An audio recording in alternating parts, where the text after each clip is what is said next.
स्वागत है बच्चों। हम लोग इस वीडियो में कूलम्ब्स लॉ के बारे में पढ़ेंगे और पहले सिंपल केसेस पढ़ेंगे कूलम्ब्स लॉ के, फिर उसके बाद थोड़े से उससे डिफिकल्ट केसेस पढ़ेंगे। तो कूलम्ब्स लॉ है क्या?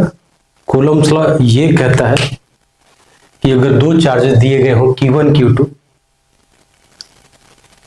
तो उनके बीच में जो लगने वाला फोर्स है वो चार्ज के मल्टीप्लिकेशन के प्रोपोर्शनल होता है और उनके बीच के डिस्टेंस के स्क्वायर के इनवर्सली प्रोपोर्शनल होता है। ये कूलम्ब्स लॉ का स्टेटमेंट है। और हम लोग जानते हैं कि लाइक चार्जेस रिपेल करते हैं एक दूसरे को दूर भगाते हैं, एक दूसरे पर रिपल्सिव फोर्स लगाते हैं। और unlike charges, positive minus charges, negative positive charges, unlike charges वो अट्रैक्ट करते हैं एक दूसरे पर अट्रैक्टिव फोर्स लगाते हैं। मान लेते हैं कि Q1 Q2 पॉजिटिव है तो Q1 ने फोर्स लगाया Q2 पर, बाहर की तरफ फोर्स लगाएगा, दूर भगाएगा। उतना ही फोर्स लगाएगा Q2 Q1 पर फोर्स लगाएगा बाहर की तरफ, उसको भी हम लोग नहीं दिखाते हैं। तो जो कूलम्ब्स लॉ है वो क्या है कि फोर्स F, ये जो फोर्स F है, ये फोर्स F जो होगा प्रोपोर्शनल होगा दोनों चार्जेस के मल्टीप्लिकेशन के और इनवर्सली प्रोपोर्शनल है 1/r² के बीच के डिस्टेंस के इनवर्सली प्रोपोर्शनल है। यही कूलम्ब्स लॉ है। तो हम लोग प्रोपोर्शनैलिटी कांस्टेंट को हटाते हैं, इसको लिख सकते हैं F = K times Q1 Q2 divided by r²। हमने प्रोपोर्शनैलिटी कांस्टेंट हटाया और यहाँ पर जो प्रोपोर्शनैलिटी की वैल्यू है उसको हमने बोला कि वो K है, और K की वैल्यू होती है SI यूनिट में 1/4πε0। इसकी वैल्यू होती है 9 × 10⁹ newton metre square by coulomb square. ठीक है। प्रोपोर्शनैलिटी कांस्टेंट K की क्या वैल्यू होती है 1/4πε0। इसकी वैल्यू होती है 9 × 10⁹ न्यूटन मीटर स्क्वायर पर कूलम स्क्वायर। यहाँ पर जो एप्सिलॉन है इसको हम लोग बोलते हैं permittivity of free space. Epsilon 0 क्या है? Epsilon 0 is the permittivity of free space. इसी फ्री स्पेस को हम लोग वैक्यूम भी बोलते हैं। मतलब कि दो चार्जेज जो एक दूसरे पर फोर्स लगा रहे हैं, तो वो जो प्रोपोर्शनैलिटी कांस्टेंट आता है वो डिपेंड करता है उन दोनों चार्जेस के बीच के मटेरियल पर। अगर उन दोनों चार्जेस के बीच का मटेरियल वैक्यूम होता है या फ्री स्पेस, वैक्यूम को हम लोग और क्या बोलते हैं? फ्री स्पेस बोलते हैं, वैक्यूम बोलते हैं। तो हम लोग ये बोलते हैं कि ये जो प्रोपोर्शनैलिटी कांस्टेंट है K वो हो जाएगा 1/4πε0। मतलब कि ये जो कांस्टेंट K है, ये जो प्रोपोर्शनैलिटी कांस्टेंट K है, ये डिपेंड करता है मटेरियल पर। मटेरियल टू मटेरियल इसकी वैल्यू डिफरेंट होती है। इसीलिए अगर कोई और मटेरियल होता है, जैसे कि हम लोग बोले कि वाटर होगा, जैसे कि यही दोनों चार्ज ले सेम दोनों चार्जेज हैं, इनको हम लोग रखते हैं at same distance r, Q1 Q2 at distance r, but now we are keeping this charges in water और इन सम अदर मटेरियल। तो उसमें क्या होगा, यहाँ पर जो फोर्स लगेगा वहां पर K की बजाय K' हो जाएगा, क्योंकि प्रोपोर्शनैलिटी कांस्टेंट हमने बोला कि ये किस पर डिपेंड करता है? मटेरियल पर। 1/4π तो कांस्टेंट रहेगा हर एक मटेरियल के लिए, लेकिन एप्सिलॉन 0 जो है वो बदलेगा। मतलब यहाँ पर एप्सिलॉन 0 हम लोग लिखते हैं मटेरियल की परमिटिविटी, वैक्यूम में एप्सिलॉन 0 कहलाता है। लेकिन अगर फ्री स्पेस नहीं होगा तो कुछ और होगा, तो हम लोग लिखेंगे Q1/Q2 डिवाइडेड बाई r²। और K' जो होगा, अगर ये कुछ अदर मटेरियल है तो हो जाएगा 1/4πε। यहाँ पर एप्सिलॉन जो है वो क्या है?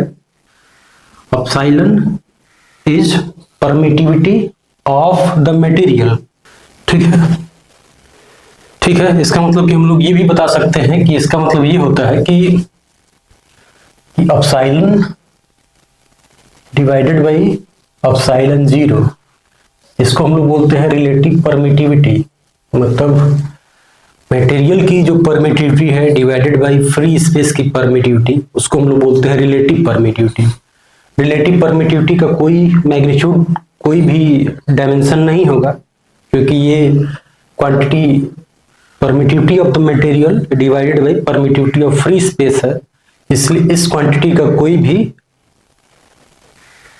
क्या बोलेंगे, इस क्वांटिटी का कोई भी यूनिट नहीं होगा, डायमेंशन नहीं होगा, क्योंकि ये केवल रेशियो है। यहां से हम लोग ये जानते हैं कि जो किसी भी मटेरियल m जो है, इसकी जो परमिटिविटी होती है वो क्या होती है, permittivity of free space multiplied by permittivity, relative permittivity.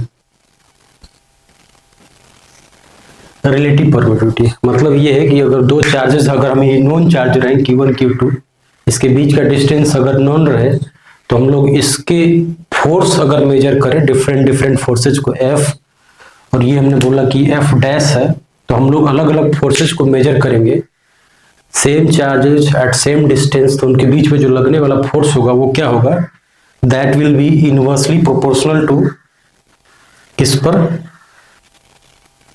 Permittivity of medium पर। ये हम लोग बात समझ पाते हैं कि अगर दो चार्जेस Q1 Q2 दिए हों, लाइक चार्जेज हैं, मान लिया हमने कि लाइक चार्जेज हैं, तो जो फोर्स F की वैल्यू है वो कूलम्स लॉ से क्या आती है, K times Q1 Q2 by R square. Q1 Q2 का यूनिट है कूलम, कूलम स्क्वायर हो जाएगा R स्क्वायर मीटर में।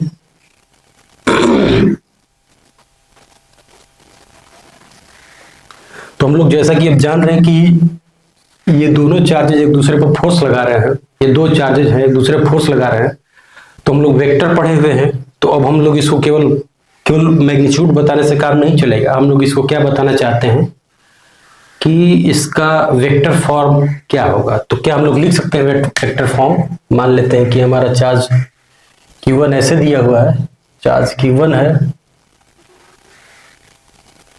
चार्ज Q2 है, and they are at a distance r from each other, और हम लोगों ने ऐसे लिया है, कोऑर्डिनेट एक्सिस ले लिया एक्स वाई, ये कोऑर्डिनेट एक्सिस एक्स वाई हो गया। हम लोग प्लेन मान रहे हैं कि ये चार्ज जो है वो रखा हुआ है एक्स वाई प्लेन में, और इन दोनों चार्जेस के बीच का जो सेपरेशन है वो क्या है, आर है। हमने बोला कि मैग्नीट्यूड हम लोग तुरंत निकाल सकते हैं K times Q1 Q2 by R square, लेकिन हम लोग इसको रिप्रेजेंट करना चाहते हैं कि वेक्टर फॉर्म में इसका रिप्रेजेंटेशन क्या होगा। तो हम लोग ये बोलेंगे कि इसको मिला देंगे, इस पॉइंट का जो पोजीशन वेक्टर है Q1 का, ये पॉइंट 1 है, चार्ज 1 है, ये चार्ज 2 है, इस पॉइंट का जो पोजीशन वेक्टर होगा वो R1 हो जाएगा, R1 है, ठीक है। Q2 का जो पोजीशन वेक्टर है वो क्या है, R2 है, वेक्टर R2, ठीक है। इसको हम लोग ये जान रहे हैं कि इसको हम लोग ऐसे लिख सकते हैं, vector R1, position vector R1 is, position vector R1 is x I cap plus y j cap, इसको x1 भी लिखेंगे, x1 x1 y1, फिर उसी तरीके से लिख सकते हैं R2, position vector of charge 2 that is R2, और ये हो जाएगा x2 I cap plus y2 j cap. ये जो डिस्टेंस है 1 और 2 के बीच का, हम लोग जानना चाहते हैं कि force on charge 2 due to 1, हम लोग ये वेक्टर लिखना चाहते हैं, force on charge 2 due to charge 1। तो ये क्या हो जाएगा, हम लोग मैग्नीट्यूड जान रहे हैं, मैग्नीट्यूड क्या होगा, K टाइम्स, हम लोग ज्यादातर टाइम, तो ऑलमोस्ट ऑल द टाइम हम लोग यूज करते हैं, K यूज करते हैं, जब तक न्यूमेरिकल नहीं सॉल्व करना होगा K की वैल्यू हम लोग ये सब्स्टिट्यूट नहीं करते हैं, 1/4 पाई एप्सिलॉन 0 या 9 × 10⁻⁹ ये वैल्यू हम लोग सब्स्टिट्यूट नहीं करते हैं, हम लोग के को के ही लिख के सॉल्व करेंगे पहले, और बाद में अगर उसकी वैल्यू हमें बतानी होगी तो हम लोग उसको के की वैल्यू सब्स्टिट्यूट कर सकते हैं। तो हम लोग बताना चाहते हैं कि F force on two due to charge 1, ये हो जाएगा Q1 Q2 डिवाइडेड बाई बीच का जो डिस्टेंस है वो r है तो r स्क्वायर हो जाएगा। फोर्स ऑन 2 ड्यू टू 1 जो होगा वो इस लाइन पर होगा, along the line joining Q1 Q2 पर होगा। इसको हम लोग बोल रहे हैं कि ये हमारा फोर्स है F1 F21, ये फोर्स है, ये फोर्स है। इसकी जो वैल्यू होगी, ये जो हमने अभी कैलकुलेट किया था, ये फोर्स F, इसको हम लोग बोल रहे हैं कि ये हमारा फोर्स F है, ये मैग्नीट्यूड है, ये फोर्स का मैग्नीट्यूड F है। और उसके बाद हम लोग लिखेंगे F into R cap. R cap is a unit vector in the direction of 1 to 2, ठीक है, यही है unit vector. R is a unit vector in the direction of 1 to 2। उसको कैसे निकालेंगे, R cap हम लोग कैसे निकालेंगे, R cap निकालने का तरीका क्या होना चाहिए, हम लोग ये कह रहे हैं कि डायरेक्शन R1 to 2, यही है direction R2 to 1, R2 minus R1, इसमें से इसको घटाएंगे तो हमें ये वाला वेक्टर मिल जाएगा। इसको हम लोग बोलते हैं delta R, change in position vector, यही बोला जाता है delta R change in position vector. तो इसको हम लोग यहां लिख सकते हैं R कैप जो हो जाएगा वो क्या हो जाएगा, delta R divided by mod of R2 minus R1, ये हो जाएगा। हम लोग यहाँ पर वैल्यू सब्स्टिट्यूट कर सकते हैं। फोर्स F21 जो होगा वो बोला कि मैग्नीट्यूड हो गया ये के Q1 Q2 by R square into R cap की वैल्यू हम लोग जान रहे हैं कि ये है, इसको हम लोग लिख सकते हैं K times Q1 Q2 divided by R। ये जो हमने R लिखा है वो क्या है, डेल्टा R है, या इसको हम लोग और ये भी बोल रहे हैं कि ये दैट इज R, ये है R2 माइनस R, ये मैग्नीट्यूड है। यहाँ मैग्नीट्यूड नहीं लिख सकते हैं, इसको ऐसे रहने देते हैं, ठीक है। ये Q1 Q2 R जो ये है सेपरेशन है, डेल्टा R स्क्वायर है, इसको ऐसे लिख सकते हैं R2 माइनस R1 का square into unit vector delta R that is R2 minus R1 divided by R2 minus R1। तो इसको हम लोग लिख सकते हैं K times Q1 Q2 divided by R2 minus R1 का क्यूब R2 माइनस R1। ये हम लोगों ने वेक्टर F21 बता लिया। होपफुली इसमें कोई इशू नहीं होगा, और अगर कोई इशू होता है तो बिल्कुल आप पूछेंगे कमेंट करके, मैं टाइम स्टैम्प डाल दूंगा ताकि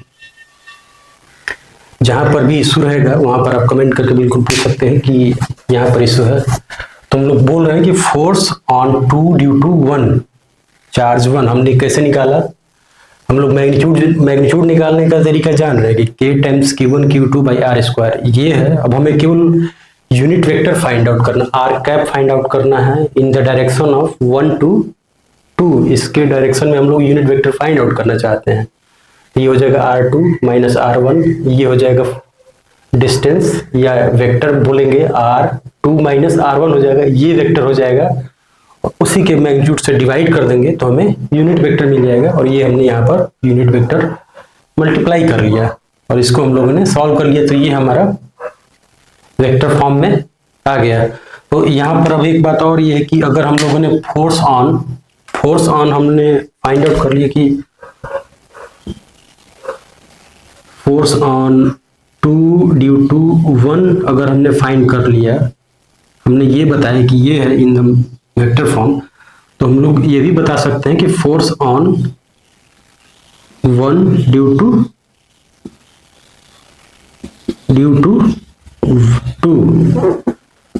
2 क्या हो जाएगा, ये हो जाएगा माइनस ऑफ, ये हो जाएगा force F on 1 due to charge 2, ये हो जाएगा minus of force on 2 due to 1, क्योंकि ये दोनों फोर्सेस क्या हैं, एक्शन रिएक्शन पेयर हैं।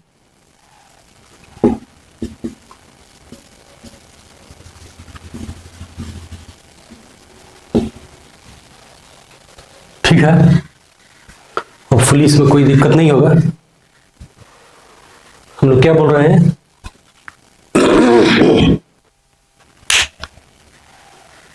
कूलम्ब्स लॉ क्या बताता है, कूलम्ब्स लॉ बताता है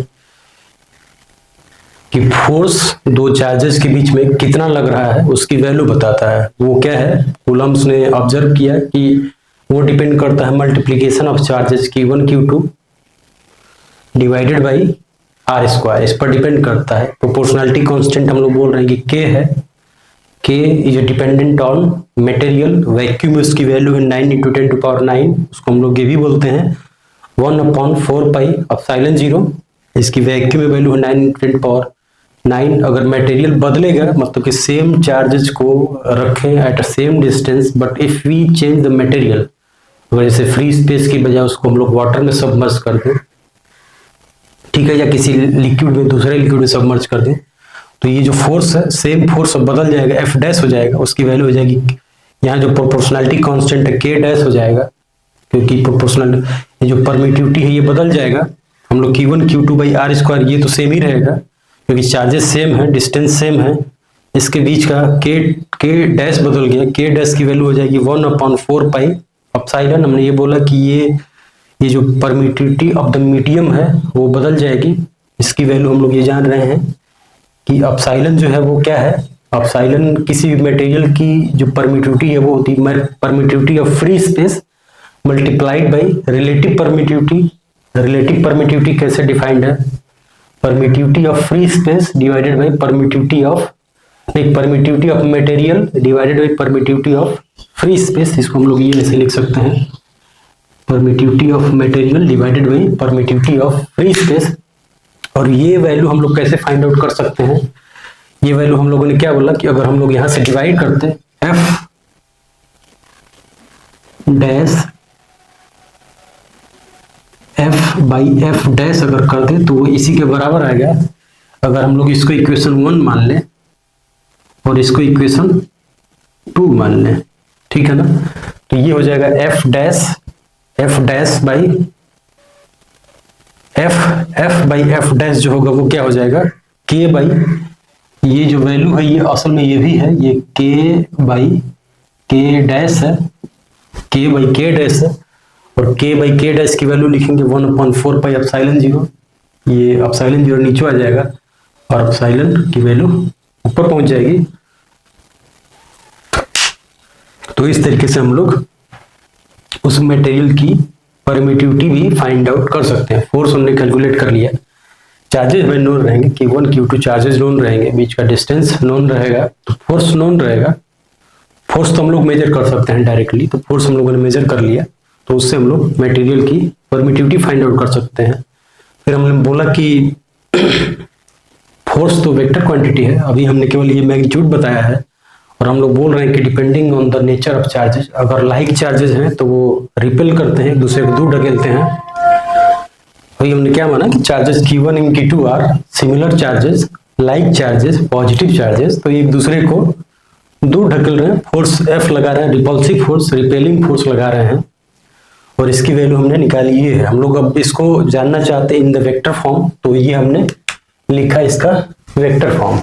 ये क्या है, कूलम्ब्स लॉ का वेक्टर फॉर्म है, ये स्केलर फॉर्म है, केवल हमने मैग्नीट्यूड बताया। वेक्टर फॉर्म लिखने का तरीका क्या है, सिंपल है, जो फोर्स तो ये दोनों जो पॉइंट चार्ज है इनके बीच में जो फोर्स लग रहा है that force act along the line joining, तो ये हमें ये पता है कि फोर्स लगेगा इसी के डायरेक्शन में लगेगा।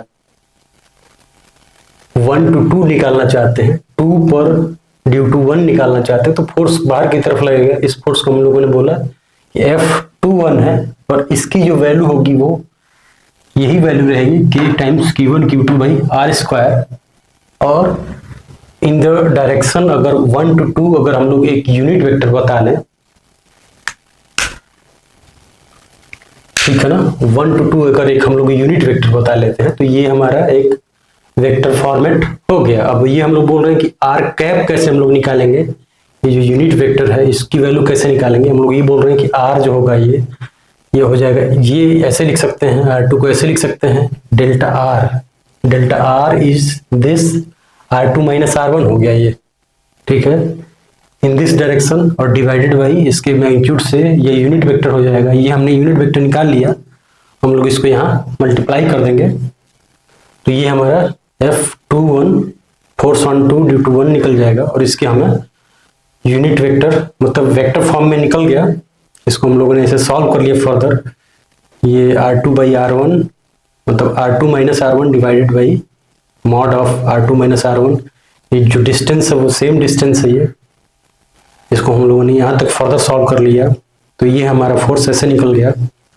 हम लोग ये बोल रहे हैं कि ये हमारा वेक्टर फॉर्मेट हो गया। फिर बोल रहे हैं कि अगर चार्ज 2 की वजह से 1 पर हमें फोर्स निकालना होता तो हम लोगों ने एक फोर्स कैलकुलेट कर लिया है। अब ये जो फोर्स कैलकुलेट किया है F on charge force on 1 due to 2 जो होगा ये सेम ही होगा, मैग्नीट्यूड सेम रहेगा, डायरेक्शन उल्टा रहेगा। तो ये जो फोर्स हमने कैलकुलेट किया इसका ठीक उल्टा होगा, माइनस होगा, तो हमने इसमें माइनस मल्टीप्लाई कर दिया, और इसका मतलब कि हम लोग इसको लिख सकते हैं, ये हो जाएगा k times Q1 Q2 by R square नहीं लिखेंगे अब इसको, हम लोग लिख रहे हैं R2 minus R1 minus R2 लिखेंगे तो भी कोई फर्क नहीं पड़ेगा, और ये हो जाएगा R2 माइनस R1, और यहाँ पर माइनस मल्टीप्लाई कर देंगे या इसको माइनस अंदर ले आएंगे, R1 माइनस R2 वो उसकी जरूरत नहीं है, इसको हम लोग ऐसे ही लिखेंगे F12 ये हमारा फोर्स ऑन 1 ड्यू टू 2 हो गया इन द वेक्टर फॉर्म। तो होपफुली ये बात समझ में आती है। अब जैसे कि अब हम लोग इसकी वजह से बहुत सारे क्वेश्चन सॉल्व कर सकते हैं अगर जब हम लोग इतना समझ पाते हैं।